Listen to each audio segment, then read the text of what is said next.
नमस्कार। गुरुर्ब्रह्मा गुरुर्विष्णु गुरुर्देवो महेश्वर गुरु साक्षात परम ब्रह्मा तस्मै श्री गुरुवे नमः। आज हम सुख सुधा सागर में 5वां अध्याय धुंधकारी को प्रेत योनि की प्राप्ति और उससे उद्धार देखेंगे।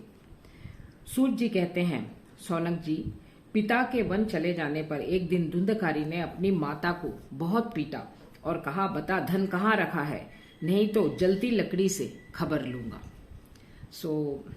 इस कहानी में हम देख रहे हैं कलयुग की कथा। मोस्ट ऑफ द हाउसेस आजकल माता पिता को आदर नहीं दिया जाता और यहाँ पर सौनक जी सूर्य जी कह रहे हैं कि आत्मदेव तो वन चले जाते हैं। अब धुंधकारी को माँ से पैसे चाहिए थे तो वो माँ को पीटते हैं और उनको इवन वार्निंग देते हैं कि हम आपको जला देंगे। उसकी इस धमकी से डरकर पुत्र के उपद्रवों से दुखी होकर वह रात्रि के समय कुएं में जा गिरी और उनकी मृत्यु हो गई। योगनिष्ठ गोकर्ण जी तीर्थ यात्रा के लिए निकल गए। उन्हें इन घटनाओं से कोई सुख या दुख नहीं होता था, क्योंकि उनका ना तो कोई मित्र था ना ही कोई शत्रु था।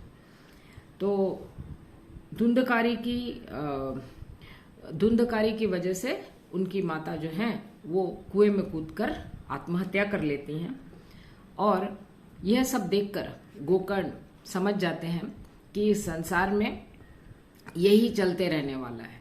तो वो, क्योंकि वो ब्रह्मज्ञानी हैं, तो वो घर छोड़कर चले जाते हैं। उन्हें किसी भी प्रकार की बातों से सुख या दुख नहीं होता है, क्योंकि अब वो ब्रह्मनिष्ठ हैं, समत्व भाव में स्थित हैं। तो वो तीर्थ यात्रा के लिए योगनिष्ठ गोकर्ण निकल जाते हैं। धुंधकारी 5 वेश्याओं के साथ घर में रहने लगा। उनके लिए भोग सामग्री जुटाने की चिंता ने उसकी बुद्धि नष्ट कर दी। वह नाना प्रकार के अत्यंत क्रूर कर्म करने लग गया और फिर अब धुंधकारी जो है वेश्याओं के साथ रहने लग गया और हर तरह के दुष्ट कर्म करने लग गया। अब ये सारी स्त्रियां उससे गहने मांगती थी। धुंधकारी के पास कोई काम नहीं था और वो घर से निकल पड़ता है कि इन लोगों को गहने में कहाँ से लाके दूं। इस खोज में वह घर से निकल पड़ता है और जहां तहां से धन चुराकर वह सुंदर वस्त्र और आभूषण लाकर उनको देता है। सब चोरी का माल देता है। इसीलिए जब कोई भी बुद्धू बनाने की कोशिश करता है तो आज के युवतियों को अलर्ट रहना चाहिए। एंड उसके बाद में इसमें स्त्रियां विचार करने लगती हैं कि अरे ये नित्य कहाँ से लेके आता है, जरूर ये चोरी करता होगा।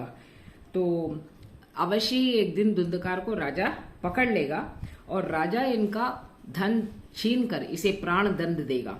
तो सारी स्त्रियां अब धन की रक्षा करने के लिए वो सोचती हैं कि इसको मार डाला जाए, धुंधकारी को मार डाला जाए और हम यहाँ से भाग चलें। तो उन्होंने क्या किया, वो 5 स्त्रियों ने मिलकर धुंधकारी को रस्सियों में बांध दिया और उसके गले में फांसी लगाने की कोशिश की। जब वो जल्दी नहीं मरा तो उनको चिंता होने लग गई। जैसे को तैसा, जैसे धुंधकारी ने अपनी माँ के साथ व्यवहार किया था वही व्यवहार अभी स्त्रियां उनके साथ कर रही हैं।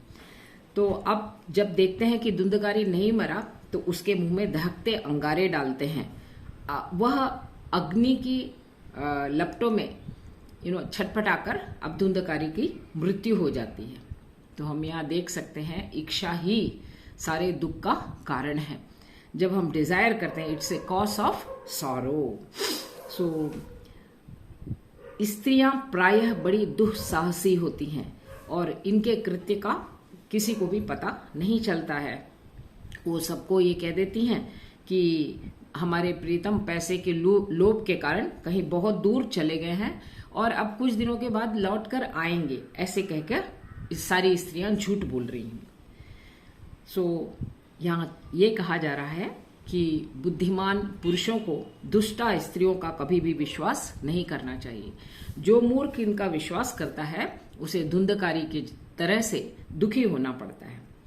इनकी वाणी में तो अमृत होता है, तो जब ये मीठी वाणी कहती हैं तो कामियों के हृदय में रस का संचार करती हैं। किंतु हृदय छुरे के समान धार वाला होता है। भला इन स्त्रियों को कौन प्यारा है? एक्चुअली ये माया स्वरूप है। सो कामिनी, कंचन, इन सब पर विश्वास नहीं करना चाहिए। तो अब ये लोग ये सारी कुलटाएं धुंधकारी की सारी संपत्ति लेकर वहां से चंपत हो गई, और पता नहीं उनके ऐसे कितने सारे पति रहे होंगे, और धुंधकारी अपने कुकर्मों के कारण प्रेत योनि में चला गया। तो जब हमें मनुष्य योनि प्राप्त हुई है तो हमें अच्छे कर्म करना चाहिए, नहीं तो हमारी भी दशा धुंधकारी के समान होगी अगर हम दुष्ट कर्म करते रहे। अब धुंधकारी 10 दिशाओं में भटकता रहता है और भूख प्यास से व्याकुल रहता है, और हर समय हा देव चिल्लाते रहता है। उसे कहीं भी कोई आश्रय नहीं मिलता। इसके कारण कुछ दिनों के बाद गोकर्ण ने कुछ लोगों से सुना कि धुंधकारी की मृत्यु हो गई है। तो गोकर्ण ने उसे अनाथ समझकर उनका श्राद्ध किया, गया जी में जाकर श्राद्ध किया। तो जहां भी गोकर्ण तीर्थ यात्रा में जा रहे थे वे धुंधकारी का श्राद्ध करते जा रहे थे। इस प्रकार घूमते घूमते जब गोकर्ण जी अपने नगर में वापस आए तो सभी लोगों से बचकर घर के आंगन में वे आए। घर के आंगन में वो सोने लगे। तो जब वहां पर गोकर्ण सो रहे थे तो आधी रात के समय धुंधकारी प्रेत योनि में था।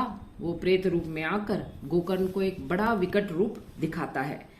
वह कभी भेड़ा बन जाता है, कभी हाथी बन जाता है, कभी भैंसा बन जाता, कभी इंद्र बन जाता, कभी अग्नि का रूप धारण कर लेता।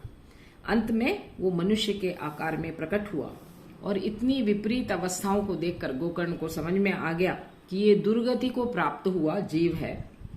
तो गोकर्ण उनको धैर्य पूर्वक पूछते हैं कि भाई तुम कौन हो, तुमने ये भयानक रूप क्यों धारण कर रखा है, तुम्हारी ये दशा क्यों हुई, तुम प्रेत हो, पिशाच हो या राक्षस हो, ऐसे करके गोकर्ण पूछते हैं। सूत जी कहते हैं जब गोकर्ण इस तरह से पूछते हैं तो धुंधकारी जो है बहुत जोर जोर रोने लग जाता है और कहता है कि मैं आपका भाई हूं, मेरा नाम धुंधकारी है।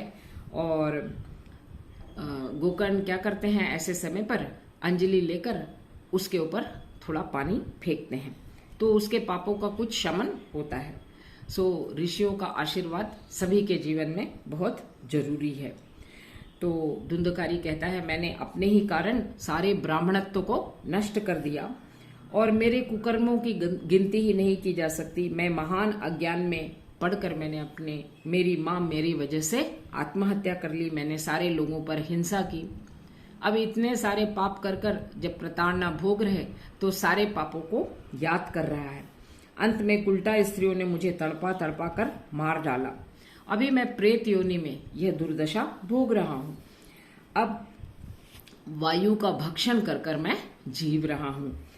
तुम तो दया के समुद्र हो, अब किसी भी प्रकार से मुझे इस प्रेत योनि से छुटकारा दिलवाओ। गोकर्ण ने धुंधकारी की सारी बातें ध्यान से सुनी और गोकर्ण ने कहा भाई मुझे बहुत आश्चर्य है, मैंने गया में पिंडदान किया फिर भी तुम प्रेत योनि से क्यों मुक्त नहीं हुए, तुम्हारा श्राद्ध करके भी मुक्ति नहीं हुई।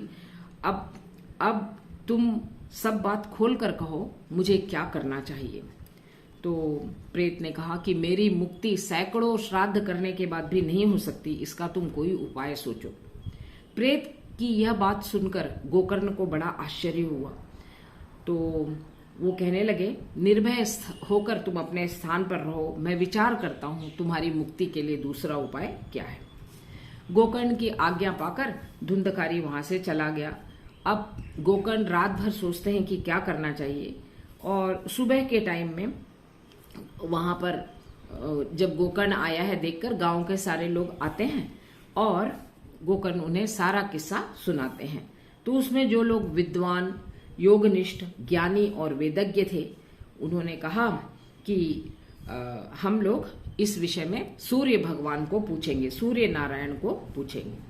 तो गोकर्ण जो है अपने तपोबल से सूर्य की गति को रोक देते हैं और स्तुति करते हैं, हे भगवान आप सारे संसार के साक्षी हैं, मैं आपको नमस्कार करता हूँ, आप मुझे कृपा करके धुंधकारी की मुक्ति का साधन बताइए। गोकर्ण की यह प्रार्थना सुनकर सूर्यदेव कहते हैं कि अगर आप श्रीमद् भागवतम सप्ताह करेंगे तो गोकर्ण की मुक्ति हो सकती है, इसीलिए सप्ताह का पारायण करो। सूर्य भगवान का वो धर्ममय वचन सबको ही सुनते हैं। अब ये साधन तो बहुत प्रयत्न पूर्वक करना है तो बहुत सरल। सो गोकर्ण के कहने से सारे गांव के लोग भागवत सप्ताह का मंडप तैयार करने लग गए।